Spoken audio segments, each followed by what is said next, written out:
Very good morning. Breaking update చూస్తున్నాం. మాజీ మంత్రి కాకాణి గోవర్ధన్ రెడ్డి అరెస్ట్ అయ్యారు. కేరళలో ఆయనను ఏపీ పోలీసులు అరెస్ట్ చేశారు. అక్రమ మైనింగ్ కేసులో A4గా ఉన్న కాకాణి పోలీసుల విచారణకు హాజరు కాకుండా ఆయన గత 2 నెలలుగా పరారీలో ఉన్నారు. కేరళ నుంచి ఆయనను నెల్లూరుకు తరలిస్తున్నట్లు సమాచారం. ఇప్పటికే బెయిల్ కోసం హైకోర్టు, సుప్రీంకోర్టులను కాకాణి ఆశ్రయించినా ఎదురు దెబ్బ తగిలింది. విచారణకు రావాలని గతంలో కాకాణికి 3 సార్లు నోటీసులు ఇచ్చినా నోటీసులకు ఆయన స్పందించలేదు.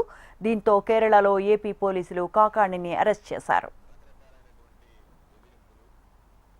మైనింగ్ కేసులో ఆరోపణలు ఎదుర్కొంటున్న మాజీ మంత్రి కాకాణి గోవర్ధన్ రెడ్డిని ఎట్టకేలకు పోలీసులు అరెస్ట్ చేశారు.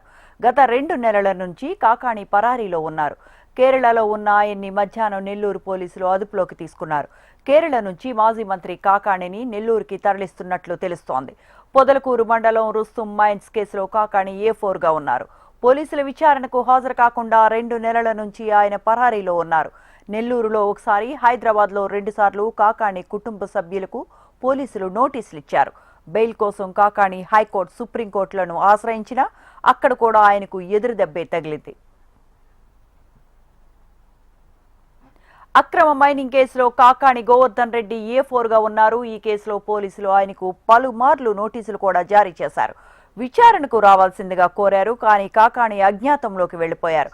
మరికొన్ని కేసుల్లోనూ ఆయనకు నోటీసులు జారీ చేశారు పోలీసులు. అయినప్పటికీ కాకాణి పోలీసులు ఎదుట విచారణకు హాజరు కాలేదు. ఈ కేసులన్నిటి నుంచి రక్షణ పొందేందుకు సుప్రీంకోర్టును కూడా ఆశ్రయించారు. కానీ ఆయన ప్రయత్నాలన్నీ విఫలమయ్యాయి.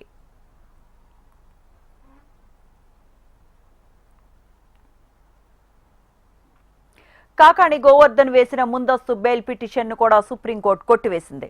దీంతో ఆయన ఉన్న దారులన్నీ మూసుకుపోయాయి. మరోవైపు 2 నెలలుగా అజ్ఞాతంలో ఉన్న కాకాణిని అరెస్ట్ చేసేందుకు పోలీసులు చాలా ప్రయత్నించారు. ఈ క్రమంలోనే కాకాణి కేరళలో ఉన్నట్లు సమాచారం అందుకున్నారు. వెంటనే ఆయన ఉన్న ప్లేస్కి వెళ్లిన పోలీసులు కాకాణిని అదుపులోకి తీసుకున్నారు. నేడు ఆయన్ను నెల్లూరుకు తరలించారు.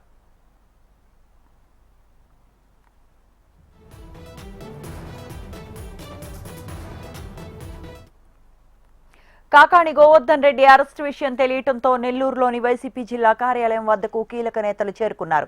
మాజీ మంత్రి అనిల్ కుమార్ యాదవ్, ఎమ్మెల్సీ మెరుగ మురళి, పర్వతరెడ్డి, చంద్రశేఖర్ రెడ్డితో పాటు పలువురు నేతలు, కార్యకర్తలు భారీ సంఖ్యలో వైసీపీ కార్యాలయానికి చేరుకున్నారు. మరోవైపు కాకాణి అరెస్టు విషయం తెలిసి నెల్లూరులోని ఆయన నివాసానికి సర్వేపల్లి నియోజకవర్గానికి చెందిన నేతలు, కార్యకర్తలు చేరుకున్నారు. జిల్లా పార్టీ అధ్యక్షులుగా ఉన్న కాకాణి అరెస్టుతో వైసీపీలో కీలక పరిణామాలు చోటు చేసుకునే అవకాశం ఉంది. 2 నెలల క్రితం కేసు కట్టడం జరిగింది. అందులో భాగంగానే ఏ రోజు కూడా మైన్ ప్రాంతానికి వెళ్ళని వ్యక్తి, అక్కడ ఎప్పుడు కూడా లేని వ్యక్తి ఒక అక్రమ కేసు పెట్టడం, దానికి సంబంధించి దాంట్లో మళ్ళీ అనేక కోణాలలో SC/ST కేసులు పెట్టడం, అన్నీ కూడా కేసులు పెట్టడం అంతా కూడా చూసాం. కానీ ఖచ్చితంగా ఒక అక్రమ కేసు పెట్టినప్పుడు, ఒక తప్పు కేసు పెట్టినప్పుడు ప్రతి ఒక్క పౌరుడికి కూడా దాన్ని ఖచ్చితంగా కోర్టులో ఛాలెంజ్ చేసే రైట్ ఉంటుంది. మీ మీడియా ముఖంగా అందరి గోవర్ధన్ రెడ్డి గారిని అరెస్ట్ చేశారని చెప్పి కూడా అని వింటా ఉన్నాం. అదే కొంత అధికారులు కూడా, ప్రెస్లు కూడా కొంత పోలీస్ అధికారులతో మాట్లాడితే కూడా అరెస్ట్ చేశామని చెప్పడం కూడా జరుగుతుంది. ఈరోజు ఒకటే అడుగుతా ఉన్నాం, సరే రైట్, అరెస్ట్ చేసిన తర్వాత తప్పకుండా ఏ విధంగా కొట్లాడాలి, ఏ విధంగా జ్యుడిషియల్లో ఫైట్ చేయాలనేది మాత్రం తప్పకుండా చేస్తాం. తప్పకుండా వైఎస్ఆర్ కాంగ్రెస్ పార్టీ పక్షాన అందరం కూడా, జిల్లాలో ఉన్న నాయకత్వం అందరం కూడా గోవర్ధన్ అన్నకు అండగా ఉంటాం. ప్రతి ఒక్కరూ కూడా వైఎస్ఆర్ కాంగ్రెస్ పార్టీలో ఒక కుటుంబంలాగా ప్రతి ఒక్కరు కలిసిమెలిసి ఏదైతే జరుగుతున్న వాటి మీద కలిసికట్టుగానే మేము చేస్తాం.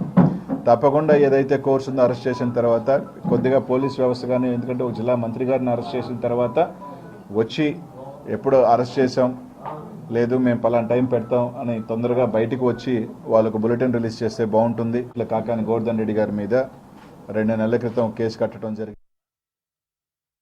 కేవలం ఒక కన్ఫెషన్ స్టేట్మెంట్, అంటే ఒక మైనింగ్ జరిగింది అన్న ఆరోపణతో గోవర్ధన్ రెడ్డి గారు ఎక్కడ కూడా మైనింగ్ ఆయన నేరుగా చేసింది కానీ, ఆయన పర్మిషన్స్ ఇచ్చింది కానీ ఏది కూడా ఉండదు. కేవలం ఆయన నియోజకవర్గంలో ఒక ఆరోపణ మీద, అక్కడ జరిగింది అన్న ఒక ఆరోపణ మీద గోవర్ధన్ రెడ్డి గారిని ఒక కన్ఫెషన్ స్టేట్మెంట్ ఆధారంతో ఆయన్ని ఒక నిందితుడిగా పెట్టడం, ఆ తర్వాత గోవర్ధన్ రెడ్డి గారు కూడా చెప్పడం జరిగింది, హైకోర్టుకి వెళ్తున్నాం, యాంటిసిపేటరీ బెయిల్కి అప్లై చేస్తున్నాం, అది బెయిల్ వచ్చినా రాకన్నా తప్పకుండా పోలీస్ విచారణకు హాజరు అవుతామని కూడా మొదటి నుంచి కూడా చెప్పడం కూడా జరిగింది. ఆ విధంగా అందరం కూడా చెప్పాం. అయితే యాంటిసిపేటరీ బెయిల్ రాకుండా కనీసం అక్కడ రిజెక్ట్ కానీ ఏది కూడా కాకుండా అనేక విధాలుగా అధికార పార్టీ అడ్డుకోవడం కూడా మనం గమనిస్తూనే ఉన్నాం.